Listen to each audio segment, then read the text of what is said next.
Monsieur le Premier ministre, vous avez maintenant 32 minutes pour répondre et 20 minutes pour conclure. Merci, Monsieur le Président. Je vais donner la parole à Monsieur le ministre de l'Intérieur pour répondre en 3 minutes aux questions posées sur la tenue des élections et peut-être sur les points de contrôle routier.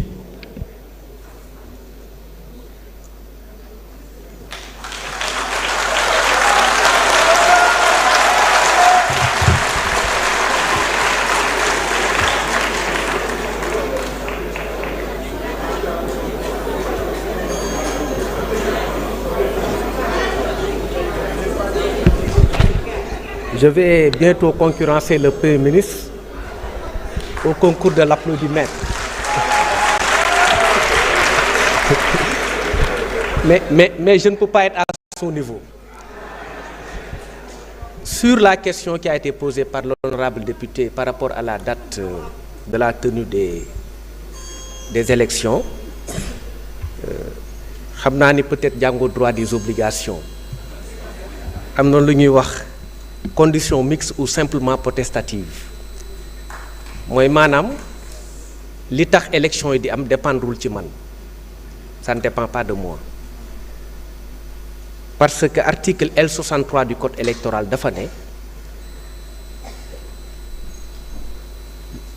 les élections sont fixées par un décret, la date des élections, décret donc président de la République moo koy jël ñun dañuy organiser affaire bi. Mais le point de déclenchement des élections municipales, législatives ou présidentielles, mooy un décret pris par la plus haute autorité de la République, c'est-à-dire le président de la République. Ce n'est qu'à partir de ce décret-là que nous, sur le plan opérationnel, nous déroulions. Mais tant que décret bi génnul, ñun du ñu mën def dara. Décret bi nag la ñuy xaar. Maintenant, je veux juste vous rassurer sur le fait que le président aussi est dans les délais, parce que ba mën nañ demaat 2 mois sax mën na jël la mesure pour fixer la date des élections. Donc ñu ngi xaar décret bi bu ñëwee rek organes yi nga xamante ne ci département bi suñu département la dépendre yëpp pare nañ, que ce soit la direction générale des élections, la DAF wala ñoom ñëpp pare nañ, parce que élection Sénégal organisée par le ministre de l'Intérieur depuis quelque temps, must am problème. Donc nous sommes préparés à cela et nous avons quand même les hommes qu'il faut à la place qu'il faut au sein de notre département pour organiser des élections. Bu boobaa mën nañ ci wax lu ñu ci xalaat défendre ko conformément à la position qui sera dégagée par le président de la République et son Premier ministre. Donc de ce point de vue ñu ngi xaar. Sur les contrôles routiers, je pense que, bon, d'abord sur la sécurité en général, Monsieur le Premier ministre, si vous permettez,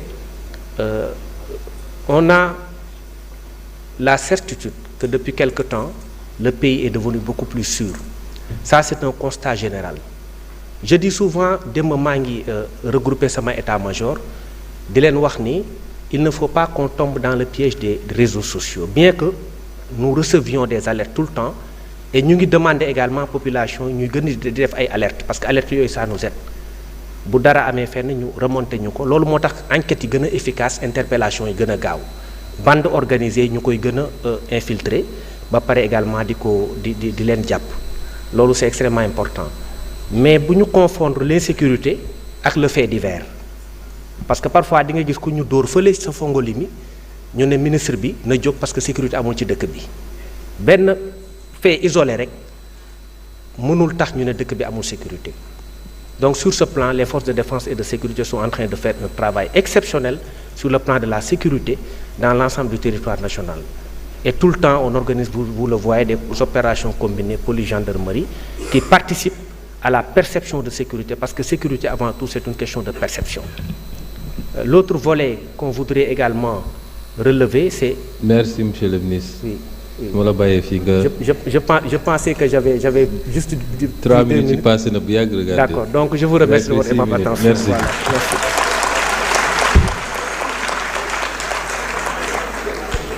Monsieur le ministre des Finances, sur la question relative aux recettes pétrolières, vous avez 3 minutes.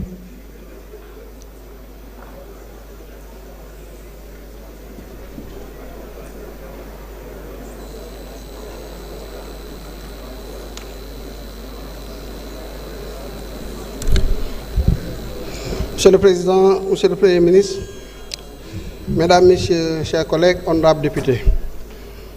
L'honorable député Maguette Sène, que je salue au passage, a posé la question de savoir quelle est l'utilisation qui a été faite des ressources issues des hydrocarbures sur l'exercice 2025, étant entendu que ces ressources avaient été fléchées à des dépenses bien précises. Et il a effectivement listé toutes les dépenses qui avaient été prévues. Je voudrais rappeler juste que cet exercice tel que nous le faisons dans la loi de finances répond à une exigence qui correspond en tout cas aux prescriptions de l'article 14 de la loi 2022-09 du 19 avril 2022 encadrant un peu l'utilisation des ressources issues des hydrocarbures. Cet article 14 dit que les ressources des hydrocarbures ne peuvent pas être utilisées que pour des dépenses d'investissement prioritaires inscrits dans le cadre du programme d'investissement prioritaire de l'État, pour l'année concernée en tout cas. Ici, c'est l'année 2025. Il dit aussi que ces dépenses ne peuvent en aucun cas prendre en charge des dépenses de rémunération, de prestations sociales, ainsi de suite, les dépenses véritablement courantes. Mais les autres dépenses courantes pourraient être prises en charge dans le cadre effectivement des recettes des hydrocarbures. Donc les dépenses courantes autres que celles-là que je viens d'énumérer, de rémunération, peuvent être aussi prises en charge dans le cadre des recettes des hydrocarbures. En plus maintenant du dernier poste qui a été indiqué, le remboursement de la dette du secteur public. Voilà donc les seules utilisations possibles des ressources issues des hydrocarbures. Maintenant, pour être conforme à cette exigence, dans la préparation du projet de loi, nous fléchons les recettes effectivement à des dépenses d'investissement, étant entendu que ce fléchage-là ne devrait pas être une contradiction avec le principe budgétaire d'universalité. Donc le principe de non-affectation et le principe de non... voilà, je n'ai pas exactement. Mais en tout cas, le principe d'universalité voudrait qu'on ne puisse pas directement utiliser une dépense exclusivement, une recette exclusivement à prendre en charge une dépense. Donc, je voudrais poser ce principe-là pour dire que, dans l'absolu, la présentation que nous faisons dans la loi de finances, c'est pour dire que les recettes des hydrocarbures, nous voulons les utiliser à prendre en charge tel type de dépenses d'investissement conformément aux orientations de la loi 2022-09.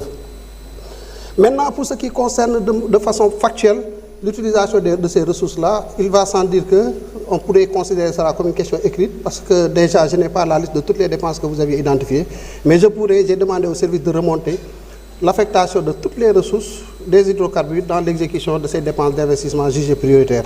Voilà en tout cas ce que je voulais dire par rapport un peu à votre préoccupation.